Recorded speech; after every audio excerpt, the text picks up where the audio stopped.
పల్నాడు జిల్లా వినుకొండలో తుఫాను ప్రభావిత ప్రాంతాలలో ప్రభుత్వ చీఫ్ విప్ జీవి ఆంజనేయులు పర్యటించారు. కొచ్చేర్లలోని నేల కురిగిన వరి పొలాలను ఆయన పరిశీలించారు. పంట సంరక్షణకు రైతులకు శాస్త్రవేత్తలు శ్రీనివాసరావు, నగేష్లకు సూచనలు చేశారు.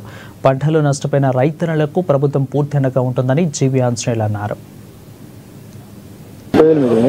ఫస్ట్ పంటకి పెట్టుబడి కౌలు సరిపోయింది. ఆటోమేటిక్ ఆధార్ నెంబర్ కొట్టగానే ఫార్మర్ డీటెయిల్స్ వస్తాయి. చంద్రబాబు గారి ప్రభుత్వంలో నష్టపోయిన రైతులకి ప్రతి రైతుకి న్యాయం జరుగుతుంది. పంట నష్టపరిహారం అందజేస్తారు ముఖ్యమంత్రి చంద్రబాబు నాయుడు గారు. అట్లాగే ఈ రోజు ముఖ్యమంత్రి చంద్రబాబు నాయుడు గారు, ఉప ముఖ్యమంత్రి పవన్ కళ్యాణ్ గారు, అలాగే మంత్రి ఆర్టీజీఎస్ మంత్రి లోకేష్ గారు, విద్యాశాఖ మంత్రి గారు దీని మీద చాలా క్లోజ్ మానిటరింగ్ చేస్తూ ఎక్కడెక్కడ రైతులు నష్టపోయారు, అలాగే ఈ తుఫాను వలన నష్టపోయినటువంటి రైతాంగం వివరాలు, నష్టపోయినటువంటి ప్రజల వివరాలన్నీ కూడా ఈరోజు ప్రభుత్వం సేకరిస్తా ఉంది. తప్పనిసరిగా నష్టపోయిన ప్రతి ఒక్కరిని, ప్రతి రైతుని ఆదుకోవాలనేది ప్రభుత్వ లక్ష్యం.